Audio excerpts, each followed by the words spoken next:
વર્ષો એમાં આપને બતાવ્યો, પરંતુ આપના માટે સૌથી મહત્વની માહિતી એ છે કે હવે પછી આવતીકાલથી શું થશે, કયા જિલ્લામાં કેટલો વરસાદ હશે। આ વિષય પર વધુ વાત કરવા માટે આપણી સાથે હવામાન નિષ્ણાત ચિરાગ શાહ જોડાયા છે। ચિરાગભાઈ, આપનું સ્વાગત છે। સૌથી પહેલો સવાલ એ કે હવે જ્યારે ફરી એકવાર સેકન્ડ રાઉન્ડમાં વરસાદ સાર્વત્રિક જોવા મળી રહ્યો છે, ત્યારે આપે જણાવો કે આવતીકાલથી ક્યાં ક્યાં વરસાદ હશે। જી જરૂર અક્ષયભાઈ, હવે આપણે આવતીકાલથી એટલે લગભગ 24, 25, 26, 27 અને 28 આ 5 દિવસમાં આવનારા દિવસોમાં ગુજરાતમાં કહેવાય કે લગભગ એક પણ એટલે 4-5 જેવા નાના મોટા જિલ્લાને બાદ કરીને સાર્વત્રિક બધા જ જિલ્લામાં આપણને ભારેથી અતિ ભારે વરસાદ જોવા મળશે। હવે આની પાછળનું રીઝન એક જ છે કે અત્યારે આપણે હાલમાં જોઈ રહ્યા છીએ કે ગુજરાતની બે બાજુ મતલબ જે બંગાળની ખાડીમાંથી લો પ્રેશર ક્રિએટ થઈને જે મધ્યપ્રદેશમાં આવ્યું હતું અને મધ્યપ્રદેશથી એ જે પ્રેશર છે એ આપણા ગુજરાત તરફ પ્રયાણ કરી રહ્યું છે। અને બીજું એક અરબ સમુદ્રની અંદર જે પ્રેશર થોડુંક લો પ્રેશર એવી સિસ્ટમ થોડી સક્રિય થવા માંડી છે, એટલે બંને બાજુથી સિસ્ટમ સક્રિય થઈ છે, જેના પ્રત્યારૂપે આપણે આજે બી જોયું, મેં કાલે પણ વાત કરી હતી, આજે બી જોયું અને કાલે પણ જોયું કે વરસાદની શરૂઆત થઈ ગઈ છે। અને આજે બી આપણે જોયું કે ઉત્તર ગુજરાત ને મધ્ય ગુજરાતના એટલા વિસ્તારની અંદર ભારેથી ભારે વરસાદ જોવા મળ્યો। પણ હવે આવનારા 3 દિવસ એટલે હું 72 કલાકથી લઈને 96 કલાક સુધીના પીરિયડની અંદર એટલે જે હું સૌથી અત્યારે કહેવા જઈ રહ્યો છું, એમાં રવિવાર અને સોમવાર એની અંદર આપણને ઉત્તર ગુજરાતના લગભગ કહેવાય બનાસકાંઠા છે, સાબરકાંઠા છે, એની અંદર ભારેથી ભારે વરસાદ જોવા મળશે। મધ્ય ગુજરાતની અંદર ને હું અમદાવાદને બી અત્યારે એવું કહી શકાય કે અમદાવાદમાં બી ભારેથી અતિ ભારે વરસાદ જોવા મળશે। હવે અમદાવાદની આજુબાજુમાં ગાંધીનગર, આણંદ ને બધી અત્યારે શરૂઆત થઈ જ ગઈ છે, તે છતાં બી દક્ષિણ ગુજરાતની અંદર વાપી છે, વલસાડ છે, સુરત છે, એ જિલ્લામાં જોવા મળશે। અને જે મધ્ય ગુજરાત અને આપણા ગુજરાત પૂર્વ ગુજરાત અને મધ્ય પ્રદેશની વચ્ચેની જે બોર્ડરનો વિસ્તાર છે, ત્યાં આગળ જે પંચમહાલ છે, ગોધરા છે, દાહોદ છે, એ બધાની અંદર પણ ભારેથી અતિ ભારે વરસાદ જોવા મળશે। આ ઉપરાંત સોમવાર જન્માષ્ટમીના દિવસે આપણને ગુજરાતમાં કચ્છના પણ ઘણા બધા ભાગોમાં ભારેથી ભારે વરસાદ જોવા મળશે। સૌરાષ્ટ્રના કાંઠાની વાત કરું તો આપણે ગીર છે, સોમનાથ છે, દ્વારકા છે, જામનગર છે, ભાવનગર છે, અમરેલી છે અને થોડા ઘણા વિસ્તારોમાં બી આપણને ભારેથી ભારે વરસાદ જોવા મળે।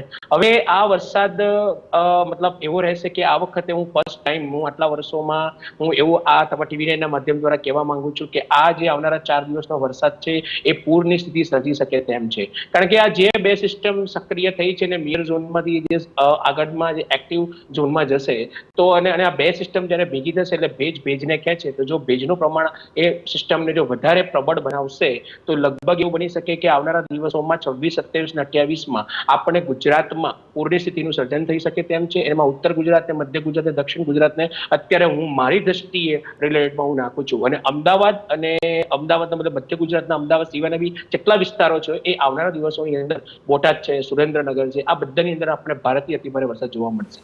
એટલે આપ એવું કહી રહ્યા છો કે અત્યાર સુધી જે ઉત્તર અને મધ્યમાં એકંદરે સારો વરસાદ નહોતો, કારણ કે દક્ષિણ કચ્છ અને સૌરાષ્ટ્રમાં તો હતો જ, પરંતુ મધ્ય અને ઉત્તરમાં આ વખતે ધમાકેદાર વરસાદ હશે અને ઓવરઓલ એ ગુજરાતની ટકાવારીને ઉપર લઈ જશે, કારણ કે સરેરાશ અત્યાર સુધી 75% જેટલો વરસ્યો છે। મધ્ય અને ઉત્તરમાં એટલો વરસાદ હશે? જરૂરથી અક્ષયભાઈ, અને આપણે આગળ બી વાત કરી હતી કે જ્યારે ફર્સ્ટ ફેઝના જે 2 ઓવર ક્રિએટ થયા હતા ત્યારે આપણે બધાને એક સમસ્યા હતી, બધા ચિંતિત હતા કે ઉત્તર ગુજરાત અને મધ્ય ગુજરાત વરસાદ નથી પડતો। વારંવાર આપણે એ વિશે ચર્ચા બી કરી, બહુ ડિબેટ પણ થઈ, ત્યારે પણ હું એ વસ્તુ કહેતો હતો કે આ વખતનો વરસાદ છે અક્ષયભાઈ, આપણે હવે અલ નીનોમાંથી લા નીનામાં કન્વર્ટ થઈ ગયા છીએ। અને જે છેલ્લા 7 વર્ષથી આપણે અલ નીનોની અસર હતી, જેના કારણે આપણે વાવાઝોડા જોતા હતા અને વાવાઝોડા કારણે વરસાદનું સર્જન થતું હતું અને સાયક્લોનિક સિસ્ટમ સક્રિય થતી હતી।